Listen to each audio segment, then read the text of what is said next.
Generation, andika generation. Andika generation. Ukugira aho ukomoka. Kukuwa na mahali ambapo unatokea. Na uva kugiti. Hakuna mwanatoka kwenye mti. Mtu anatoka mumti.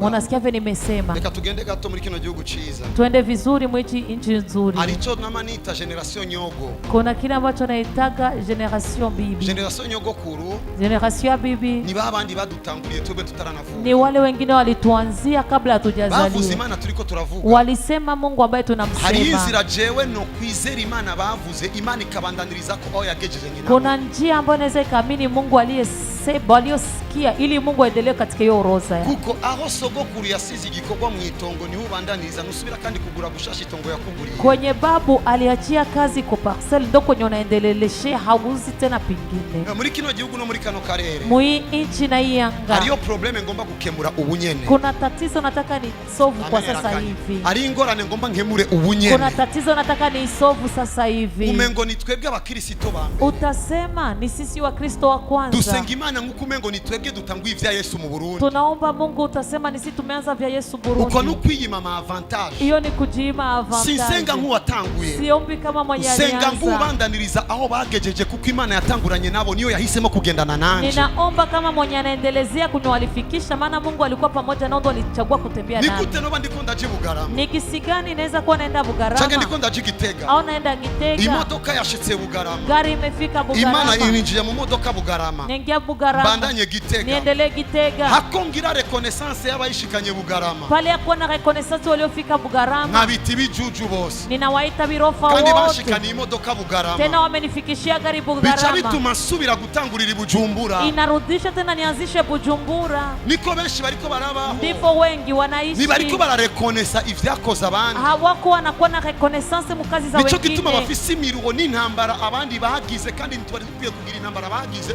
twategezwa gushikira ku nyisho bari bagezeko. Na ndiye maana wana michoko na vita wengine walikuwa nao na hatukuwa tunastahili vita. Imana yabaje batama batangiye kuvuga ubutumwa bwiza mu Burundi giye kuba Imana ya Sabotage. Mungu wa wale wazee walianza kusema habari njema na kwa Mungu. Imana yabaje batama batangiye kuvuga ubutumwa bwiza mu Burundi igiye kuba Imana ya Sabotage. Anaenda kuwa Mungu wa Sabotage. Amen. Igiye kuba Imana ya Joshua. Amen.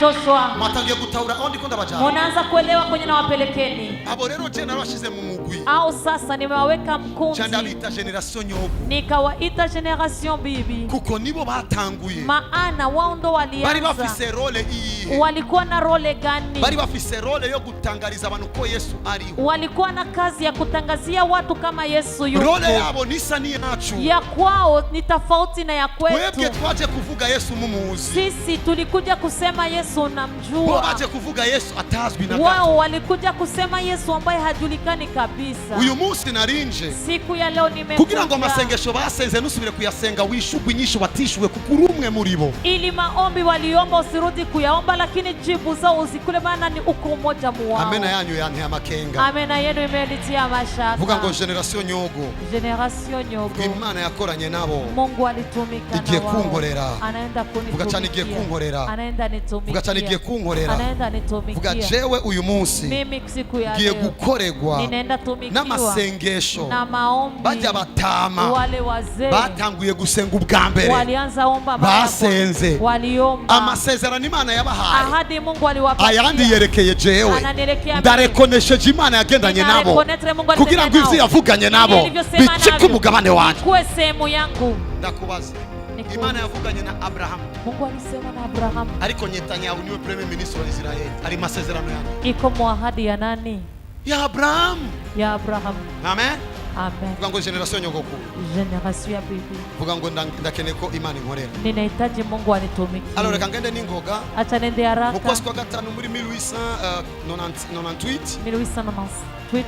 Niho abazungu ba mbere bagomba kwinjiza ubutumwa bwiza muri kino gihugu. Ndio wazungu wa kwanza walitaka kuleta habari njema mu nchi. Bari binjiriye amaja muri Tanzania ariko bari binjiye mu Rumonge. Waliingilia njia Tanzania kotea Rumonge. Munango babakira neza. Mwanzo wakawapokea vizuri. Ariko mu nyuma ya catastrophe. Nyuma ikawa vibaya. Mbere bicamo babiri umara komereka. Wakaua wawili, umoja akaumia. Bacha barahunga. Wakakimbia. Iba muri 1879. 1879 niho bahunze, ndipo walikimbia. bagira indi tentative muri 1891. 1891 wakajitahidi tena na ipo vikakata. 1898 1898 barinjira wakaingia. Batanguje missionnaire yitwa ko ari abakatolika. Walianzia missionnaire ambayo inaitwa ni Katoliki. Kuko barumvise Maana walisikia yuko abanyapolitike bari baje abapolitike baje kuraba bino bihugu. Wapolitisi wali kujangalia hizi nchi. Bo bachavuga tugende dufashe irya mishaha ntiyafipfira mu vyako ko bamenye ko ari abantu. Eti twende tusaidie zile roho zisifiri mzambi na walitoa kwa watu. Explica amakuru ya yuko bagwanye nawe. Wenye walipigana nao nitawaambia ukuntu babazibiye. Gisi waliwazuia. Ukuntu yabagwanije. Gisi aliwapiganisha. Nikiye mu kubakira yabakiriye neza. Na gisi aliwapokea vizuri. Ama achagira ubwoba ko mwezi Gisabo yobimenya akasikia uoga kama mwezi Gisabo atabijua kapita na fikuru. Alors abo rero urumva ko mu nyuma hao baciye bashinga imizi walitia kabisa muri 1898 kubera ko ico gihe abadagi bari baje. Maana yo wakati Wadagi walikuwa wamekuja bacha bempoza yuko bo kwakigwa nao batangura kuvuga ubutumwa wakaempoze kama wapokea anze kubi. Ama babikira ba mbere baje mu Burundi muri 1805 ndo palikuja masera muri 1905 na 1906 urumva ko iyo hose baravuga ubutumwa uko kote walikuwa wanasema habari njema. Bisigura ngo Imana dusenga imaze imyaka myinshi ivugwa ngaho. Inamaanisha Mungu tunayeomba na maliza miaka mingi anasema ngiye kwakira ivyo bahushije. Ninaenda kupokea venye walipoteza. Amen aho irakanye. Amena yako iko baridi. So muri ico gihe urumva ko turavuga umengo tuvuze Katoliki. Hapo utasema tunasema Katoliki. Ariko muri abaporoti waporo baciye binjira bico bita missionnaire abayalema. Missionnaire ya waalema yaje muri 1911. Ilikuja 1911. Bari Kibimba bari Muyebe na Musema. Muyebe Musema. Ariko nibatevye. Lakini hawakukawia. Kuko muri 1916 igihe ababiligi batsinze abadagi. Wabiligi waliposhinda Wadagi baciye basohokera bose icari muri walitokea limoja bicaga na eshek ikawa kama eshek. Ariko muri 1925 achahaza Abadventiste pakakuja Adventiste. Muri 1928 achahaza Ababaptiste pakakuja Abaptiste. Muri 1935 aseruka Église Méthodiste pakakuwa Église Méthodiste. Abo tugeze mu bakizwa abudafika walokode. Muri 1935 hano naho hari abantu bavuga ngo ego Église Emmanuel. Église Emmanuel yari iliyo avant ilikuwepo mwanzo. Kuko 1935 haje l'Église des Amis. Palikuja Église des Amis. Haseruse na Église Anglicane. Palionekana pia Anglicane. Ama 1935 kandi 1935 tena Abapentecôtiste. Pakakuja Pentecôtiste. 1935 kandi 1935 tena niho hashoboye kuba ivya Kiremba ndio palikuwa Kiremba na Kayogoro. Muri 1940 haje ico bita the Word of Grace Testimony. Abantu bari baje kwigisha ubuntu ariko ntivyatevye kuko irishengero ryaciye riba ngiri kumigwa kuko ryigisha iby'ubuntu cyane. Niho haturutsemo mu bataguye amashengero, niho haturutsemo Église Emmanuel. Doko padoka Emmanuel. Église chagenda bireke mbonye mugomba kondekana ni Raheza jibuzima bwana. Nabariki maisha. Niko ndagucira inzira umuntu adafise histoire nafise yari kwa. Ninakupasulia njia maana mwenye ana historia. Ngomba kubandaniriza aho bagejeje. Ninataka uendeleshe kwenye walifikisha. Gorofa batubatse ngoma ndazubake zote. Gorofa wa kujenga nataka nizijenge zote. Ngo nanje. Sema nami. Haleluya. Haleluya. Alors muri 1940 niho haje ico World Grace Testimony. Munyuma niyo yaciba Église Emmanuel. Nyuma ikawa Église Emmanuel. Hama muri ico gihe mwizo wakati kugeza mu mwaka 1960 suko hari abakristo gusa. Sio kama palikuwa wakristo tu. Hari abaisilamu 350,000 muri kino gihugu. Palikuwa waislamu 350,000 aba orthodoxe 525. Orthodoxe 525. Aba juif majana 300. Juif 300. N'abahindu 180. Hindu 180. Muri yo myaka Burundi bwasenga Imana. Muri yo myaka Burundi liomba Mungu. Ariko ari amadini atandukanye. Lakini palikuwa dini tofauti. Ariko wewe uri muco iyo linye bita abaporoti. Lakini wewe uko mu linye inaitwa aporo. Nagomba yuko ikintu cyose basenge. Nilitaka kila kitu walichokiombea. Chakutuma nandise ngo conference igikorane conference. Kuko nagomba yuko udasubira gonyura muri vide. Nilitaka usiongezi kukanyaga mu vide. Ugihaguruka nga muri rishengero. Ukisimama hapa mu kanisa. Uteye intambwe. Ukipiga hatua. Uzobuvuye aho bananiriwe winjira aho ushobore. Utakuwa unatoka kwenye walishindria unaingia kwenye unawezea. Ndaheza ubuzima bwanyu. Ninabariki maisha yenu. Ibaze abadaimoni bo batirukanye ngo ndabirukanye uyu munsi. Jiwaze mapepo yenye wao hawakuwafukuza nataka abadaimoni bo birukanye akaba yaragarutse ngo ndababwire baje batama barabirukanye muje gukora ikisohoka. Yes. ndabira amena aba bantu ni batahuye. Amena ya watu wa kuelewa. Ndaheza ubuzima bwanyu. Ninabariki maisha yenu. So generation sogokuru niyore. Generation babu ni hiyo sasa. Barabayeho. Walikuwepo. Bisigura ngo Kevin avuze mu izina rya Yesu. Kevin akisema kwa jina la Yesu. Nafise Echo 2024 gusa. Hana Echo 2024. Afise Echo 1870 combien. Iko na Echo 1870 combien. Wavuze mu izina rya Yesu wese. Aliyesema kwa jina la Yesu. Tuchadufatanya nawe. Tunakamatana nawe. Abadayimoni banehe mu gihe cyabo. Mapepo yalipiga. Change binjiriye muri kijya gihe. Basohoka mu gihe navuze Yesu na igihe Yesu yavuze ni bomb. Wanatoka kati nasema Yesu na Yesu aliyosema inafanyika bomb. Iyi ni formule yo ituma imana yawe ibaza umwanya namaze ndiko ndagira ama recherche nagomba ko imana yagendanye bajya batama imbere imana. Nilitaka kandi yo mana tena yo Mungu niyo mana mfukame uyu munsi kandi ndizera ko nza kuyibona muri kino gihugu. Singomba kuruha umuruho barushe, ngomba gutangurira mu nyishu bari bagezeko kuko ivyo bakoze babikoze mu izina ryabo no mu izina ryanje, kuko imana yamenye ko izo magana inyuma yabo yabakoresheje ivyanje ntaravuka, ivyanje bankoreye singomba kubisubiramwo, ivyo bakoreye amashengero yabo je ngo rino shengero singomba umuruho bagize tuwugire, nimba barabayeho badafise amazu reka twe tuyagire kuko baradusengeye. Amen. Nico kimwe n'umuntu aje kukubwira ngo erega naho upanze sogokuru wawe niwe yari nyene igyatere yose yahaje, akakwereka ibipapuro igisaba amafaranga ngugure nuguserura ibipapuro ukaja kuri parke bagasohora uwarariyo bakabisa umwuzukuru wa. Ivyo nivyo ndiko ndabakorera mu isi imwe musa. Amen. Sheba ya baba mandre boladras kabruja la kidra ya aska. Hivyo ndiko ndakora mwisimwe munivyo tugomba twake shetani ibipapuro vyacu tumubwire ngo iki kibanza abaporoti baragisengeye, iki kibanza kubera ko twebwe turabuzukura abaporoti turakuye ko mwe mutizera tubise twicare. Amen.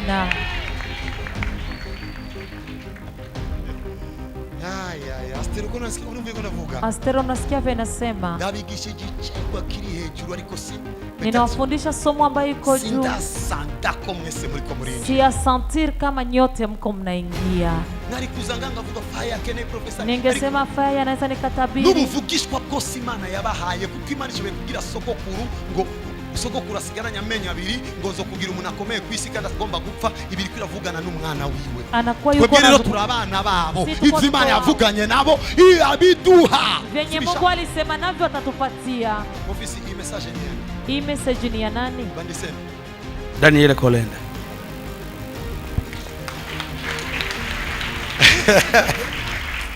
Okay, tubiache hii. Uchebaza Daniel Kolenda mauri yeye. Daniel Kolenda mlikutania wapi? Jina nifisiki korane kuri Sesinga. Mimi nilikuwa na mkutano ku Sesinga. Ndibaza ukuntu uza kuzana abantu kuri Sesinga. Nikajua taksi kuleta watu ku Sesinga. Jina buka ko ari muzungu yaje ngabira mukundira vyoroshe. Nikajua hapa alikuja mzungu alikuja hapa vikamoya. Chandondera biro yabo mu Bwongereza. Nikatafuta biro ya Uingereza. Kamenya formule yo kuiconnecta. Nikajua formula ya kujiconnecta. Nikajiconnecta. Umusi shikanye. Siku nafikiri. Ni wanyandikira ngapi? Yendo naandikia. Tugiye gukora igikorane. Tulipoenda fa mkutano. Joshua abantu baje benshi. Kwa Joshua balikuja watu wengi. Walikuwa kuja kuangalia Kolenda.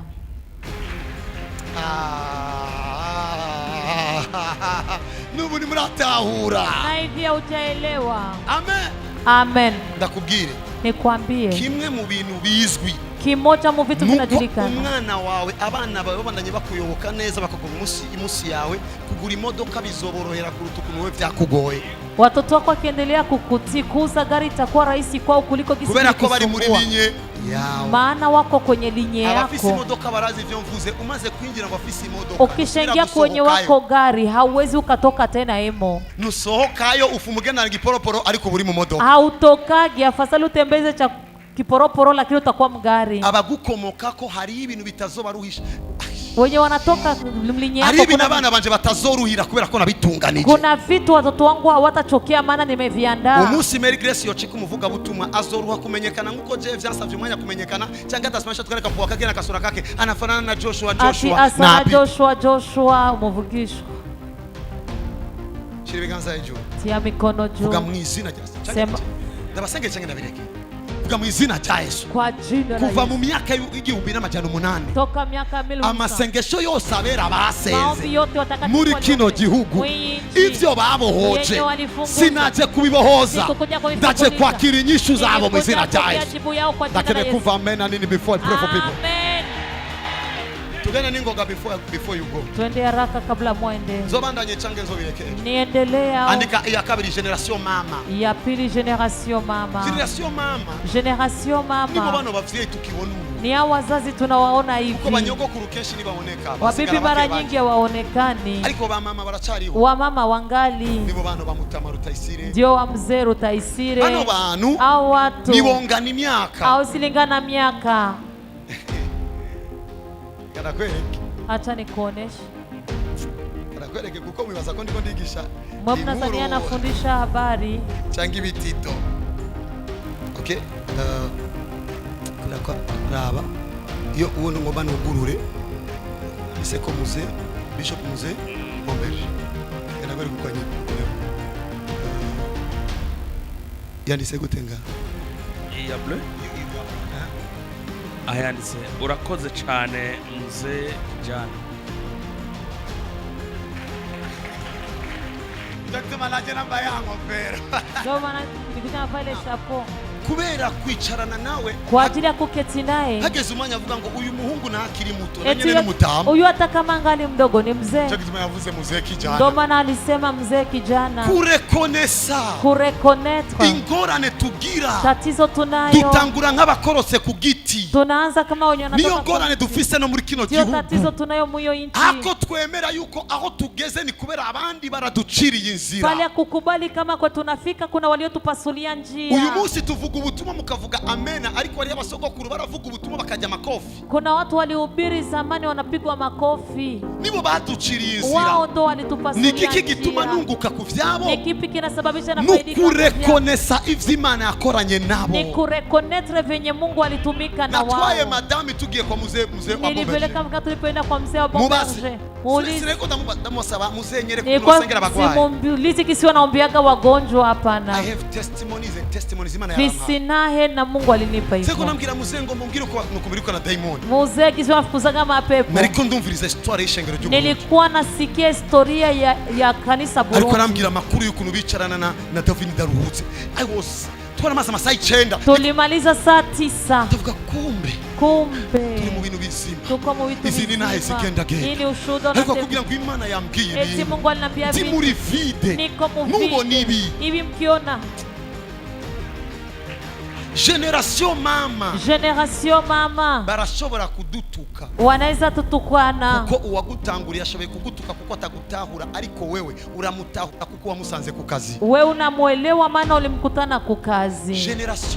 Generation mama nagomba amasengesho yose basenze bajya bataha. Ninataka maombi yote waliomba wale wazee. Nibo basenze ikangura. Leo ndo waliombea uamsho. Jewe ndaririmo. Mimi nimo ndani yao. Nagomba ibintu byose basavye. Ninataka vyote walivyoomba. Bitumbereza about church. Bitumbereza about church. Vielekeza about church.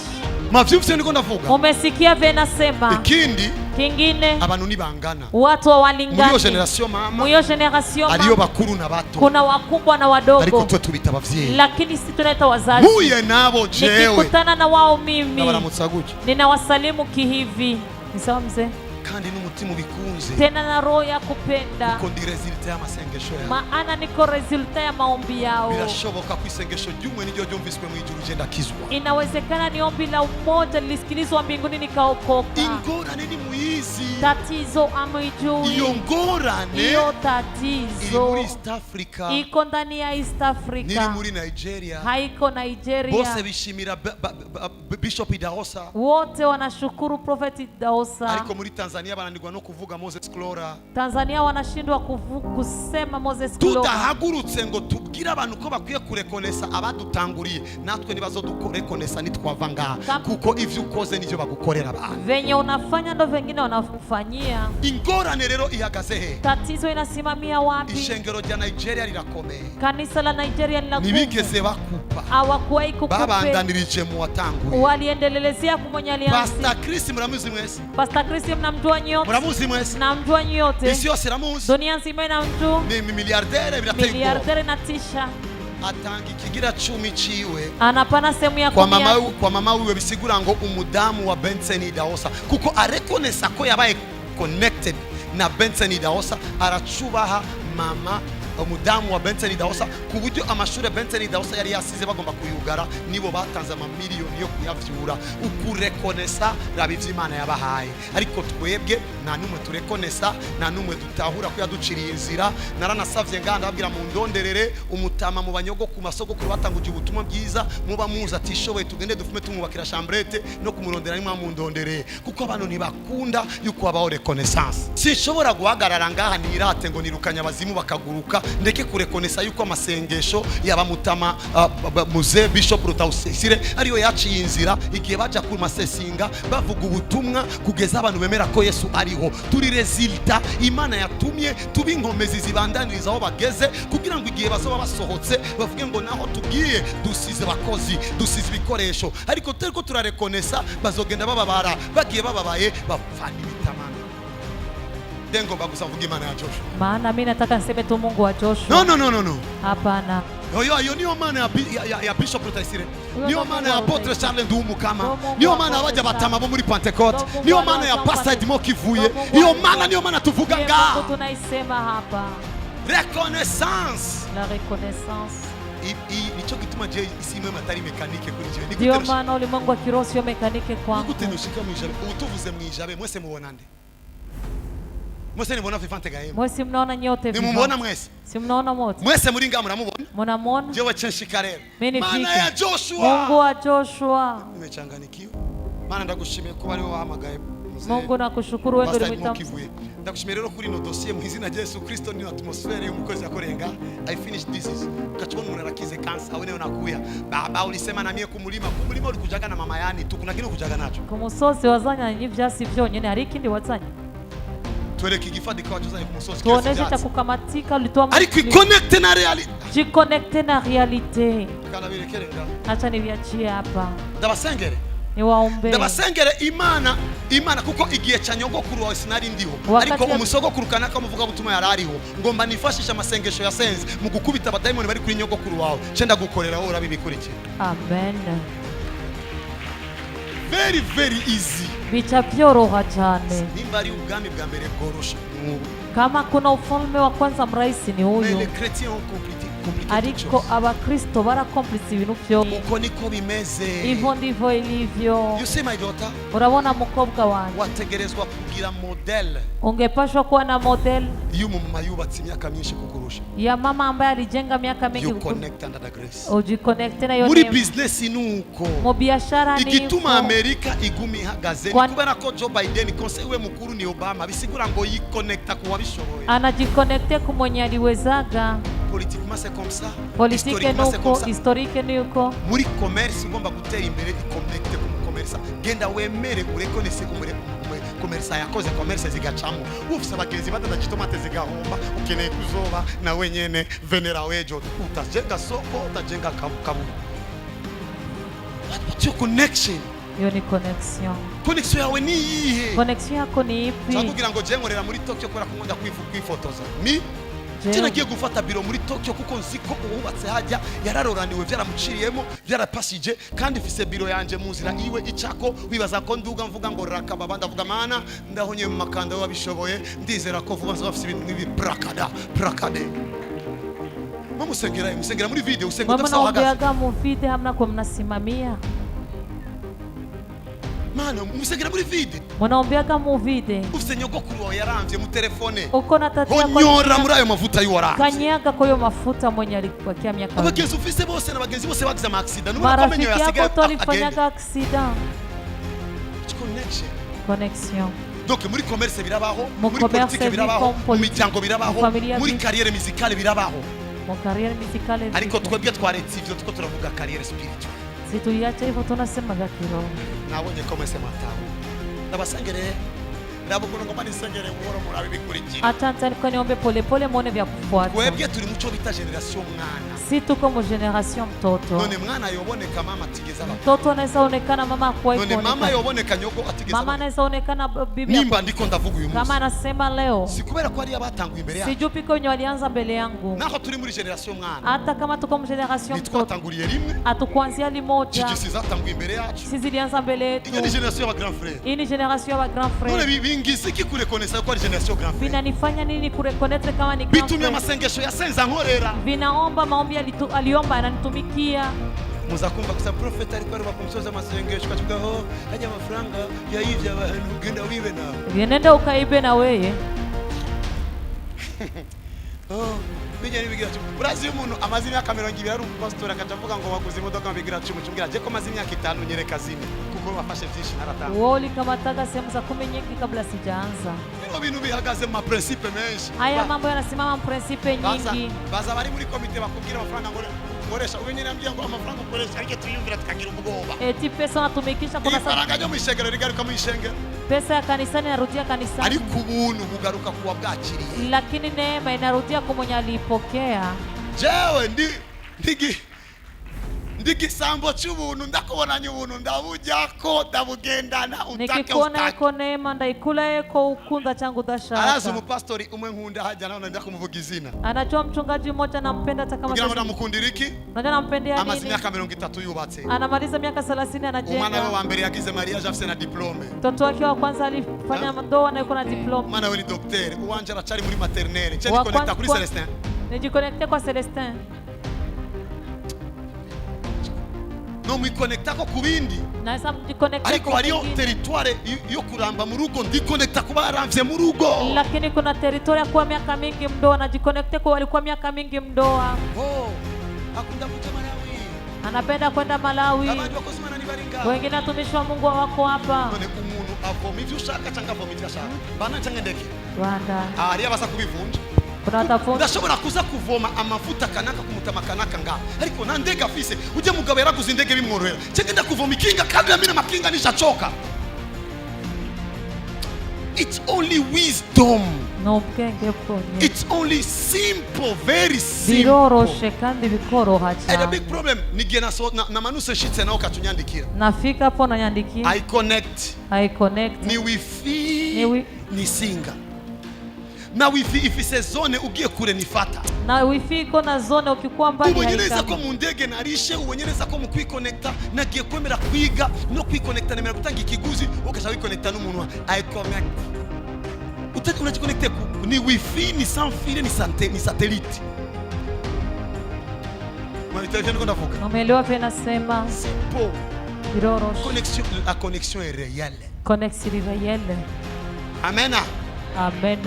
Nimewabigisha. Nimewasirikisha au nimewafundisha? Muriko muraruhira ubusa mu muryango w'iwanyu ufise umuntu yaramvye mu rugo gwiwe niwe mwansi wawe. Wa wundi amaze kugira divorce 30 niwe mugenzi wawe ikurikira ni yawe.